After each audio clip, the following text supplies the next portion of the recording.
महाभारत के विशाल महासागर में अगर कोई ऐसा योद्धा है जिसका जीवन त्याग, वचन और मर्यादा का जीवित उदाहरण है, तो वह है महारथी कर्ण।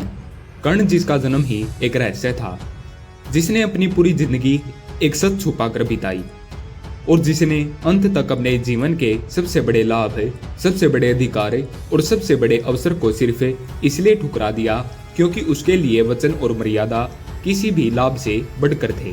कुंती के गर्भ से जन्मे कर्ण को उस समय समाज में स्वीकार नहीं किया गया क्योंकि वह अविवाहित मां का पुत्र था।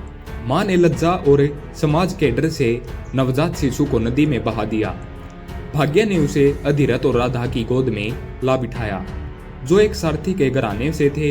यही कारण था कि लोग उसे सूत पुत्र कहकर पुकारते रहे, लेकिन इस उपाधि से उसका हृदय कभी छोटा नहीं हुआ, बल्कि यह उसके आत्मसम्मान का ईंधन बन गया।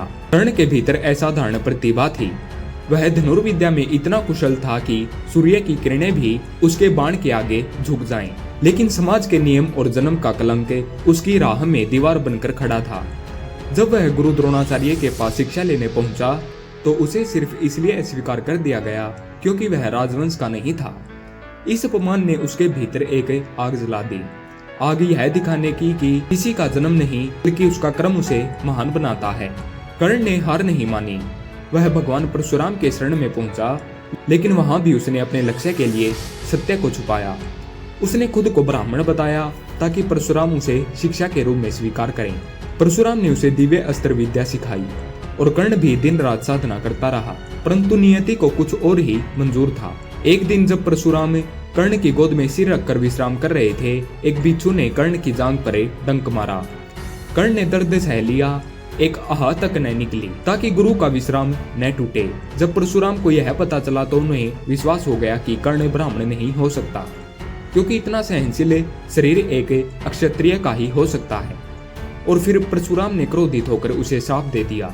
जब भी उसे अपने ज्ञान की सबसे ज्यादा आवश्यकता होगी, वह सब भूल जाएगा।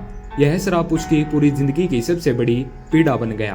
कर्ण का जीवन लगातार संघर्षों से भरा रहा। जब हस्तिनापुर में कौशल प्रदर्शन के दौरान उसने अर्जुन को टक्कर दी तो पूरी सभा में हाहाकार मच गया। लेकिन जैसे ही किसी ने उसके सूत पुत्र होने की बात कही, सारी प्रशंसा तिरस्कार में बदल गई। उस वक्त सिर्फ एक व्यक्ति था जिसने उसका साथ थामा, दुर्योधन। दुर्योधन ने उसे अंग देश का राजा बना दिया और वहीं से उनकी दोस्ती की नींव पड़ी। यह दोस्ती कर्ण के लिए सिर्फ एक संबंध नहीं थी, बल्कि वचन बन गई थी। दुर्योधन ने जब भी उसका साथ मांगा, कर्ण ने बिना सोचे समझे हाँ कहा, चाहे वह पांडवों के खिलाफ जुआ खेल हो या युद्ध का मैदान। कर्ण ने कभी भी अपने मित्र की पीठ नहीं छोड़ी। यहाँ तक कि जब कुंती युद्ध से पहले उससे मिलने आई और उसके असली जन्म का रहस्य खोला, तब भी कर्ण नहीं डगमगाया। सोचिए, एक पल में उसे यह पता चल गया कि वह पांडवों का सबसे बड़ा भाई है, कि अगर वह चाहे तो पांडवों पक्ष में जाकर राजसिंहासन और इतिहास का सबसे बड़ा सम्मान पा सकता है। लेकिन कर्ण ने अपने जीवन का सबसे बड़ा लाभ ठुकरा दिया। उसने कहा, माँ, आपने मुझे जन्म तो दिया, लेकिन पालन पोषण मेरा उस माँ ने किया जो अधिरथ की पत्नी थी। आपने मुझे त्याग दिया, लेकिन दुर्योधन ने मुझे अपनाया। मैं दुर्योधन का साथ अंत तक नहीं छोड़ूंगा, चाहे इसके लिए मुझे अपने सगे भाई से ही क्यों न लड़ना पड़े। युद्ध भूमि में भी कर्ण ने अद्भुत पराक्रम दिखाया। हर बाण में आग, हर प्रहार में बिजली, लेकिन साथ ही उसके भीतर एक मर्यादा भी थी। उसने कभी भी असहाय यानी हत्या पर प्रहार नहीं किया। यहाँ तक कि अभिमन्यु के साथ युद्ध में वह उस योजना में शामिल तो था, लेकिन स्वयं उस पर अंतिम वार करने से बचा। उसकी ये मर्यादाएं बताती हैं कि वह सिर्फ योद्धा ही नहीं, बल्कि एक सच्चा धर्मवीर था। महाभारत के युद्ध के अंतिम दिनों में जब वह अर्जुन के आमने सामने हुआ, तो यह युद्ध केवल दो योद्धाओं का नहीं था, बल्कि दो विचारों का, दो प्रतिज्ञाओं का था। युद्ध के बीच उसका रथ का पहिया धरती में धस गया। श्राप के अनुसार वह दिव्य अस्त्रों का ज्ञान भूल चुका था। वह भूमि से पहिया निकालने का प्रयास करता रहा और धर्म के अनुसार उसने अर्जुन से कहा कि इस समय मुझ पर वार करना अनुचित है। लेकिन श्री कृष्ण ने अर्जुन को याद दिला कि युद्ध में कोई भी अवसर आखिरी हो सकता है, और उसी क्षण अर्जुन ने घातक बाण छोड़ा।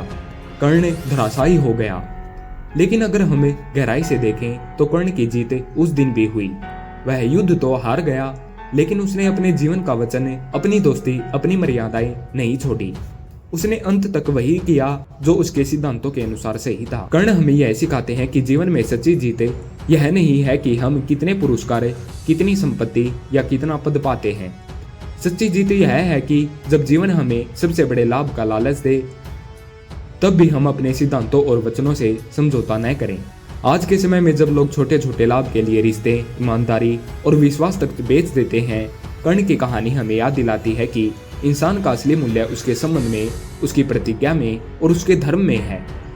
कर्ण का जीवन एक ज्योति की तरह है जो हमें सिखाता है कि चाहे दुनिया हमें किसी भी नाम से पुकारे, चाहे परिस्थितियां कितनी भी कठोर हों, अगर हमारे भीतर आत्मसम्मान, सच्चाई और वचन निभाने का साहस है तो हम सच्चे अर्थों में विजेता हैं। और शायद इसीलिए आज भी हम जब महाभारत के पात्रों को याद करते हैं तो कर्ण का नाम सबसे पहले हमारे दिल में एक टीस और गर्व के दोनों के साथ आता है।